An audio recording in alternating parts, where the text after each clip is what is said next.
Hello प्रिय विद्यार्थियों, आपका माजिसा एजुकेशन यूट्यूब चैनल में स्वागत है।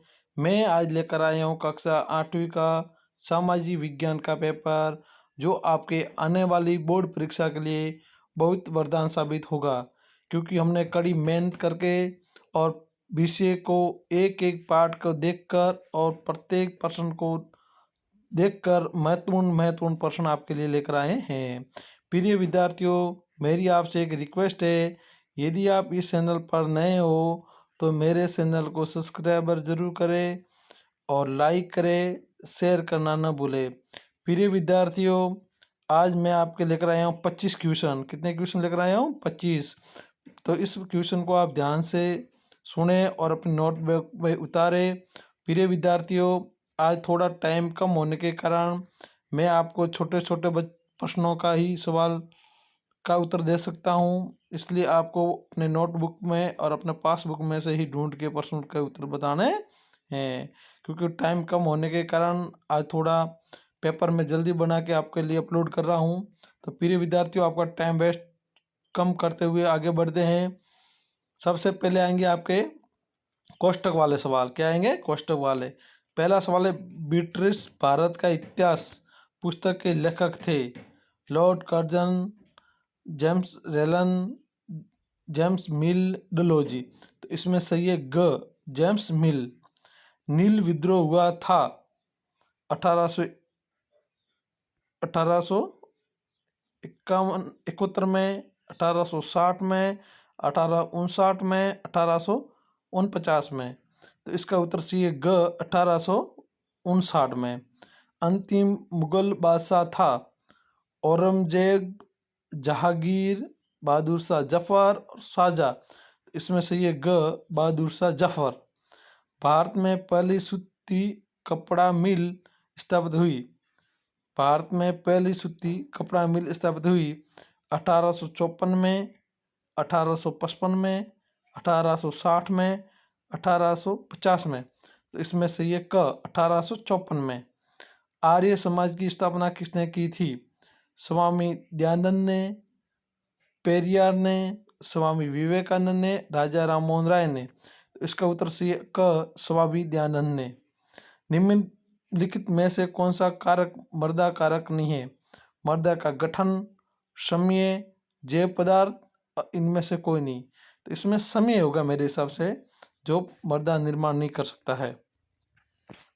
भूमि निम्नीकरण के कोई कारण बताइए। भूमि निम्नीकरण, तो भूमि की निम्न तो कटाव वाला होगा। इसमें जो भी आपके पासबुक में उनमें से आपको ढूंढ के लिखना है।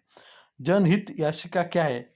जनहित के लिए कोई याचिका होती है, जैसे हम कोर्ट में कोई जाते हैं उस जन याचिका होती है, उसको सुनाई होती है, उसके बारे में वो भी आपको ये अपने पासबुक में से लिखना है। और प्रिय विद्यार्थियों, जो मैंने सवाल आया बहुत बहुत इंपॉर्टेंट सवाल है, परंतु आज आपको खुद अपने स्तर पर ढूंढ के ये सवाल के उत्तर बताने हैं।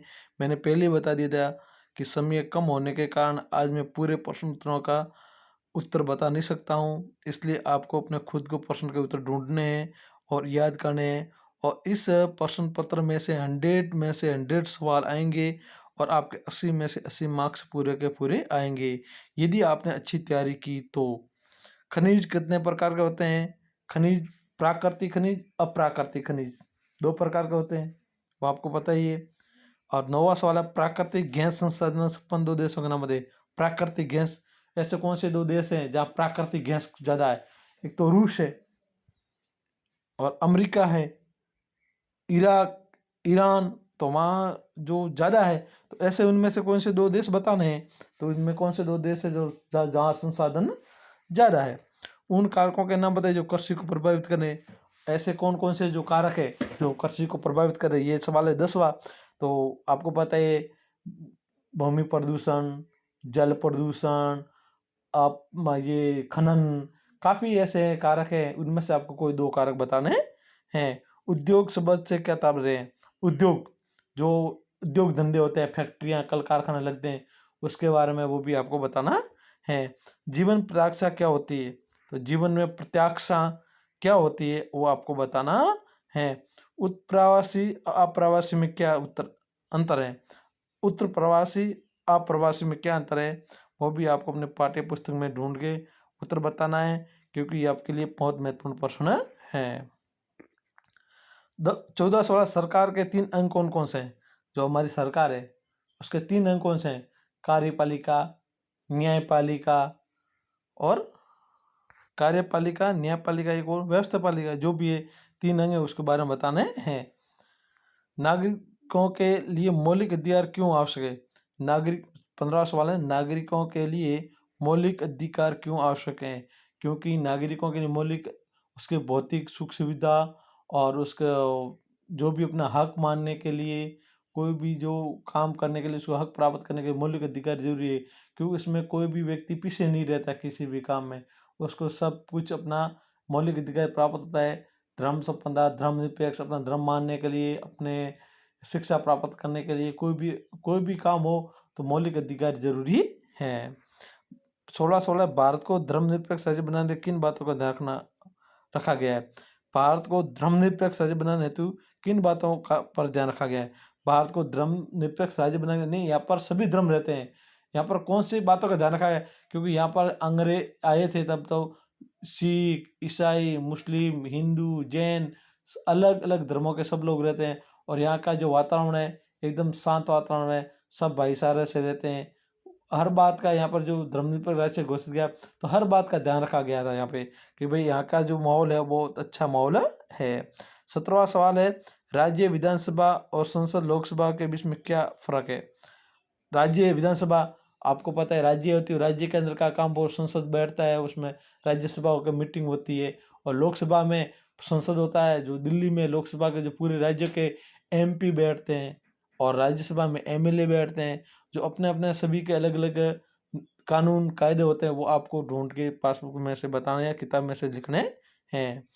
18वां सवाल है, आशीकरण शब्द से आप क्या समझते हैं? अपने शब्द में 3 वाक्य लिखिए। आशीकरण बहुत इंपॉर्टेंट सवाल है बच्चों, ये आपको ढूंढना है क्योंकि बहुत बड़ा सवाल है। पहले ही मैंने कह रखा है कि अब की बार अभी टाइम बहुत कम है हमारे पास, इसलिए हम कम टाइम में आपको वीडियो अपलोड कर रहे हैं, आपको पेपर उपलब्ध करा रहे हैं, इसलिए आपको इसका उत्तर लिखना है। औपनिवेशीकरण से क्या आशा है? औपनिवेशीकरण है उससे क्या आशा है? औपनिवेशीकरण के बारे में भी आपको बताना बहुत इंपॉर्टेंट सवाल है, और इसका उत्तर बहुत बड़ा है, इसलिए मैं इस वीडियो में बता नहीं सकता हूँ। जेम्स मिल ने भारतीय इतिहास को जिस तरह से कालखंडों में बांटा है उसमें क्या समस्या है? जेम्स मिल ने भारतीय इतिहास को जिस तरह कालखंडों में बांटा है उसमें क्या समस्या है? वो जो भी समस्या है पासबुक में या किताब में दी हुई है, आपको ढूंढ के नोटबुक में उतार लेना है और याद करना, और ये सवाल बहुत इंपॉर्टेंट है और आपकी परीक्षा में आएगा। 21वां सवाल, बंगाल के नवाब ईस्ट इंडिया कंपनी के बीच किन बातों पर विवाद था? बंगाल के जो नवाब थे और ईस्ट इंडिया कंपनी जो अंग्रेज आए थे उनके बीच में क्या विवाद था? उसमें बीच में विवाद व्यापार के बारे में था, क्योंकि यहाँ का जो माल था वो ईस्ट इंडिया वाले सब लेकर चले जाते थे और वहाँ टैक्स ज़्यादा लगाते थे, और कहीं थे विवाद, वो उस कारण इसमें आपस में इनके झगड़ा होता रहता था, और वो पूरा का पूरा विवरण दिया हुआ है आपके किताब के अंदर।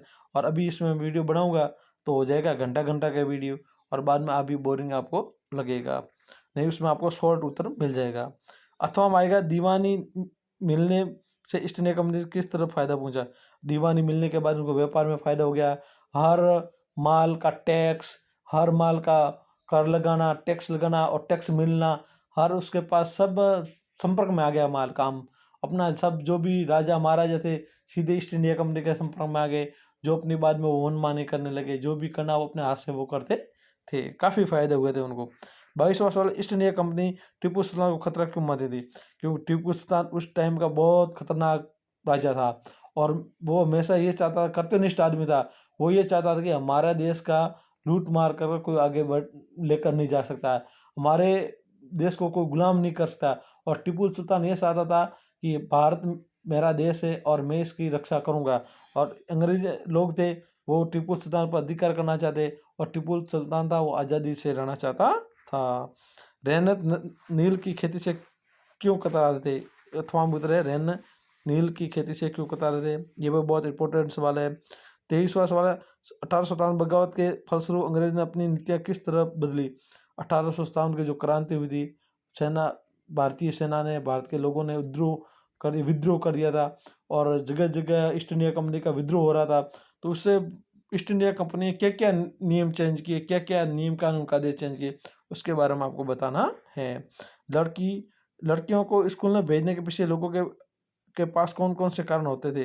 पहले ज़माने में जो लड़कियां अभी अभी भी कम भेजते हैं, पहले भी बहुत कम, अब तो ठीक भेजते हैं, तो पहले क्यों नहीं भेजते थे, तो क्या कारण था पीछे, वो आपको बताना। और वैसे आपके पासबुक में या कितने में पूरा का पूरा दिया हुआ है। 100 सवाल निम्नलिखित में अंतर स्पष्ट कीजिए। धात्विक अधात्विक खनिज कौन कौन से हैं उसके बारे में आपको अंतर स्पष्ट करना है, अथवा में निर्वात कृषि गहन कृषि कौन सी उसके बारे में बताना है। भारत के मानचित्र में कोई 4 स्थान को अंकित करें। भारत का एक मानचित्र दिया होगा, उसमें आपको कोई 4, इसमें 7 दिए हुए हैं स्थान, उनमें से आपको 4 बताना है। कोलकाता कहाँ है, दिल्ली कहाँ है, सूरत कहाँ है, भोपाल कहाँ है, जयपुर कहाँ है, लक्षद्वीप कहाँ है, अंडमान और निकोबार कहाँ पर है। तो प्रिय विद्यार्थियों, आज हमारे पास भी बहुत कम टाइम था, इसलिए कम टाइम में आपके लिए पेपर बनाया है, और ये पेपर बहुत महत्वपूर्ण है और इनमें से ही सवाल आएंगे। आपको बाहर जाने की कोई ज़रूरत नहीं। और आप मेरा लास्ट वीडियो देखा है तो आपको बहुत बहुत धन्यवाद। तो मेरे चैनल को सब्सक्राइब ज़रूर करें साहब, धन्यवाद।